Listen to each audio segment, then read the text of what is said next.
I want to tell you something right away, not quietly, but so it sticks. Maybe masks in ancient cultures were never just masks. Not mere decoration, not only ritual, not just art. Maybe they were attempts to show a face no one should see. And this is where it gets exciting, because we think of Maya masks, Egyptian death masks, the strange faces of gods, forms hovering between human, animal, and something entirely other. From the ancient Anunnaki and the legendary Apkallu to the possibility of extraterrestrial beings, we uncover the links between myths, history, and mysteries that have remained hidden for centuries. If you now want to say, okay, that's art, let me stop you. Why do these motifs appear among so many peoples, in so many places, in so many myths, that it feels less like invention and more like memory? Here is where this journey with you begins. Not a stroll through legends, but a passage through the mystery, ancient myths, paleocontact, readings of the Anunnaki and Apkallu, the reports of the Dogon, Hopi traditions, images in caves and on rocks that some today read as signs of UAPs. I'm not here to hand you a cheap answer. I'm here to show you what makes this so unsettling. Gods worshipped by mask-wearing people, beings that hid their true form, or visitors from elsewhere, described in the only language ancient witnesses had. All three possibilities are disturbing. Anunnaki, Apkallu, aliens. 3 A's? Coincidence? But pattern hunters live for such traces. Why do old reports speak of beings from the earth, the depths, the hidden? Why do some look like greys, others reptilian, others insectoid, mantis-like, and others tall and Nordic? This is not a lecture. It's a hunt for traces, through texts, images, masks, and symbols. Maybe we won't answer whether there were extraterrestrials. Maybe we'll find something stranger, not aliens or gods, but the same entities with different names, faces, and stories. If you're nodding or shaking your head, stay with me. From here, it only gets deeper. Now, look closer, lights down, breathe, and let the glow of memory work. Welcome to our latest video. We're glad you're here. If you find this video helpful, please give it a thumbs up, subscribe for more content, and enable notifications to support the channel and stay connected. Imagine a mask that doesn't cover a face, it replaces it. Not theater, not carnival. A mask carved to carry a threshold on its surface. When cultures as far apart as the Maya and the Egyptians craft faces not quite human, not quite animal, something else is being said. If it were only status, only ceremony, only art, why the circles around death, afterlife, gods, beings that stand beyond the human? Maya death masks as transition, as identity shed and reshaped, or as a statement. I am not only who I was, I am what approaches. Egypt sharpens the unease. Jackal, falcon, and ibis heads speaking a grammar older than language. Were those gods with borrowed traits, or visitors described with the closest metaphors? Did people wear masks to hide a form we couldn't bear, or did witnesses mask the unsayable in the only images they had?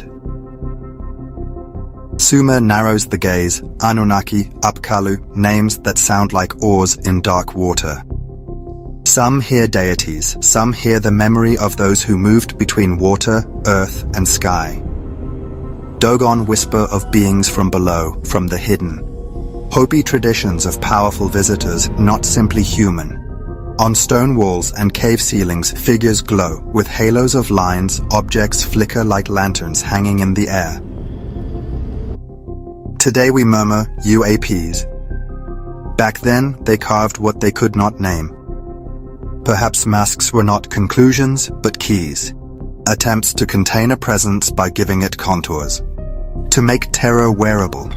To let the wearer become, or pretend to be, what stood at the threshold.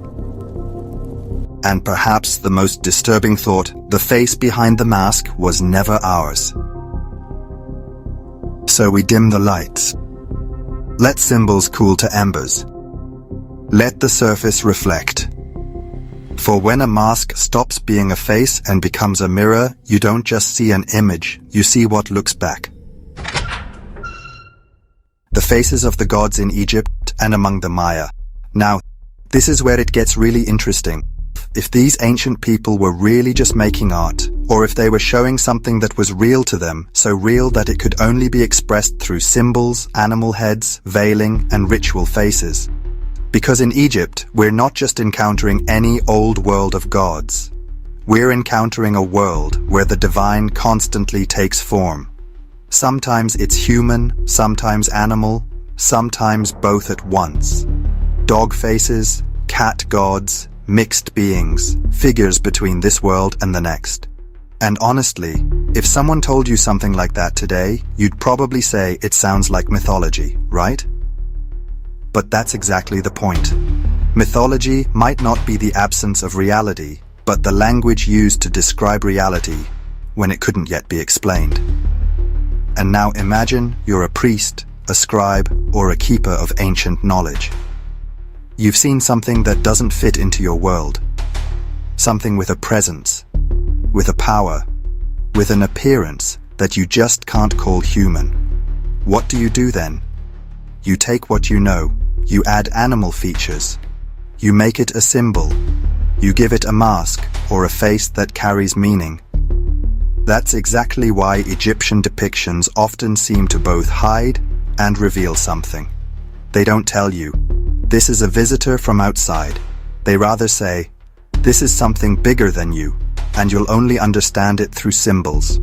And if you look at it through that lens, then the old gods suddenly don't read like fantasy anymore, but like encrypted reports. With the Maya, it gets similarly eerie. Their masks aren't just decoration, they are part of power, transition, ancestor worship, death, rebirth, and divine identity. Some of these masks appear monumental, almost otherworldly, as if they weren't meant to show a face, but to create a presence. And now I'm asking you directly, why do some of these masks so closely resemble the images that appear in today's alien discussions? These big eyes, these strange proportions, these faces that don't scream human but different. Of course, you can dismiss it as coincidence. You can. You can also not see every red thread in the world just because you're squeezing your eyes shut. But in the world of myths, mystery, and ancient astronaut theory, this different is the real signal.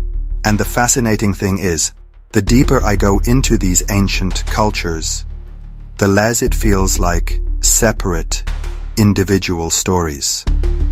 It feels like variations of the same pattern. In Egypt, the divine animal encryption. With the Maya, the symbolic mask as a gateway to the afterlife and the realm of beings. In other cultures, similar forms, similar roles, similar reports. And now comes the part that makes ancient astronaut theory so powerful. Some say these similarities aren't a coincidence, but traces of the same phenomenon. That different peoples didn't copy from each other, but that they reacted to the same encounters. That they just had different names for something they couldn't quite grasp. And this is exactly where the whole thing with Anunnaki, Apkallu, and aliens becomes so explosive. Because if the same basic patterns reappear in the symbolism, then it almost seems as if a single core is hidden behind the many names. Maybe they were beings that were worshipped as gods. Maybe they were visitors who were later deified. Maybe it was something completely different that we today can only squeeze into our modern vocabulary as alien, UAP, or extraterrestrial. But no matter which version you prefer right now, one thing remains. The ancient cultures didn't mention these beings casually. They inscribed them into their most sacred images. And that makes all the difference. Because a myth that's only meant to entertain is quickly forgotten, but a myth that carries a real experience that stays. It travels from people to people, from generation to generation, from temple to cave, from scroll to rock face. And suddenly, we're no longer looking at individual masks, but at a worldwide echo. An echo that says something was there. Something with a face. Something with power. Something that couldn't simply be explained as human. And if you think that's creepy enough, then just wait until we dissect the names of the beings themselves in the next step. Because then symbolism becomes a clue, and a clue becomes a question that you won't get rid of so easily. Now we come to a point where the whole thing really tips for me. Because in Sumer and the wider Mesopotamian world, the mystery and paleoastronautics scene have treated like keywords for years. And importantly, to stay precise, in scholarship, the Anunnaki are a class of deities in the Mesopotamian pantheon, not scientifically proven extraterrestrials. The term is historically layered, and the number, names, and functions vary by text and era. That's what makes them so fascinating. They refuse any simple draw. And now pay attention, this gets exciting if you love patterns like I do. The Anunnaki appear in ancient sources as powerful divine figures, Enlil, Enki, or Anu. The texts do not describe a small, harmless village mythology, but a highly complex world of deities, power, order, water, wisdom, and rule. Moving through these traditions, you don't feel someone made up a fantasy story. You sense a whole civilization trying to order a reality larger than humanity. And that's the point where many paleoastronautics fans engage. When ancient gods in modern interpretation turn into the visitors, then terms like Anunnaki stop sounding like religious history and start feeling like a hint, a code, a fingerprint of an encounter. I'm not saying that's proven. I understand exactly why the idea won't go away. Once you allow it, you no longer hear only religion in the texts, you hear memory. Isn't it a bit suspicious how often humans see the sacred only in images, names, and rituals? Even more fascinating are the Apkallu. To modern ears, they almost sound like beings from another world, which is why they're so popular in these theories. In sources and museum collections, they appear as mythical protective figures, often wise beings, sometimes bird-headed, sometimes fish-cloaked, bound to protection, wisdom, and cultic order. The British Museum even has an unfired clay figure of a fish-cloaked Apkallu. Other museum and research sources describe these figures as winged guardians who appear at thresholds, at doors, at palaces. This is not random decoration, it is a symbolic language of power. Imagine it, a being half human, half fish, half bird. Not hidden in a joke book, but placed at the sacred center of a high culture. What exactly are we to make of it? This is the moment when the classical explanation and the paleoastronautics reading mesh like two gears. One side says protective spirit, ritual, symbolism. The other says memory of something real, of beings that were not human and therefore rendered as hybrids. Both readings lock in as soon as you look at the images. Perhaps that is exactly why these ancient depictions still feel so powerful. Place the Apkallu beside the Anunnaki and something forms between them that feels almost like a bridge. The one are gods. The others are wise protectors. The one stand for divine order. The others for hidden knowledge, protection, and ritual thresholds. And exactly on this bridge, the big question rises, were these simply mythological figures? Or do they describe the same beings in different functions, gods, teachers, guardians? And if so, why are the depictions so consistently different? Let me offer a thought. In Mesopotamian depictions, we find beings that not only look different, they behave differently. They do not merely belong to nature, they control something, they guard something, they mediate something. That is not the behavior of ordinary people in masks. It is the logic of beings who in tradition stand above humanity. That is why Sumer was never just any old culture for paleoastronautics, a starting point, an origin, a place.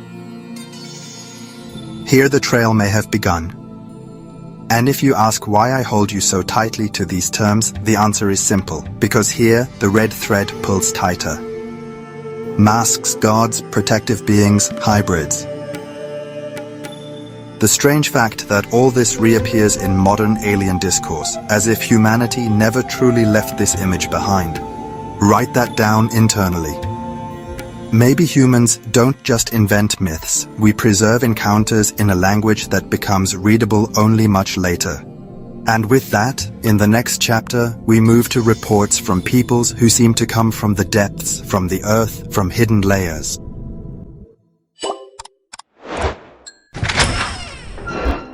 Paleoastronautics, ancient texts, and the modern question, what are aliens really?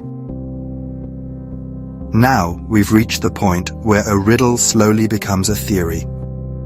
And this is where classical mythology and paleoastronautics part ways. One side says these are ancient religious texts, symbols, god stories, cultural memory. The other side says, no, it's an encrypted chronicle of encounters with something not of this earth. And honestly, the whole thing lives in that tension.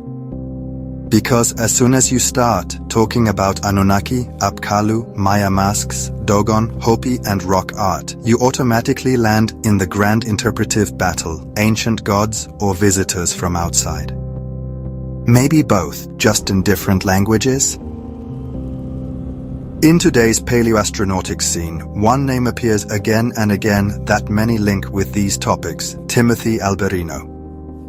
On his official site, he describes himself as an author, speaker, and explorer, connecting history, mythology, and biblical studies. In interviews and podcasts, he talks about UFOs, ancient civilizations, and the so-called disclosure debate. It isn't a neutral academic position, but that's why he's interesting, working right at the interface between ancient traditions and modern alien interpretation. And that's exactly the kind of interview we'll briefly consider now, because what he says helps us frame the whole topic. I'm not really sure who built the pyramids. I certainly do not believe that aliens built the pyramids.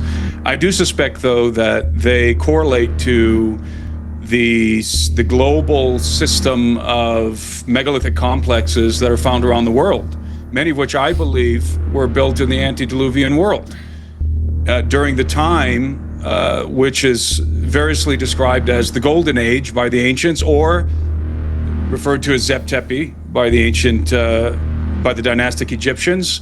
Zep Tepi meaning the first time, and this is the ubiquitous testimony of our ancient antecedents, that there was a time before the great cataclysm when the gods were dwelling among men and were imparting to them the arts of civilization. Everybody all around the world have traditions to this effect, especially in the ancient Near East, ancient Egypt, obviously, the ancient Mesopotamians, the Phoenicians, the Greeks, the Romans.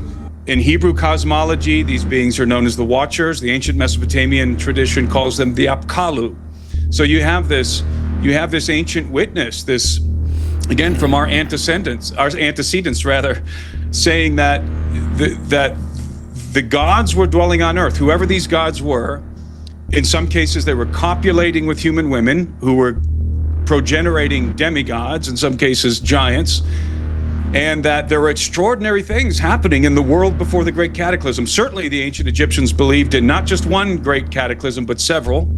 We're all very much familiar with the biblical account of the flood, of the Noahic flood, which I believe is true. I think evidence does point to the idea that civilization didn't begin with the ancient Egyptians or the ancient Mesopotamians.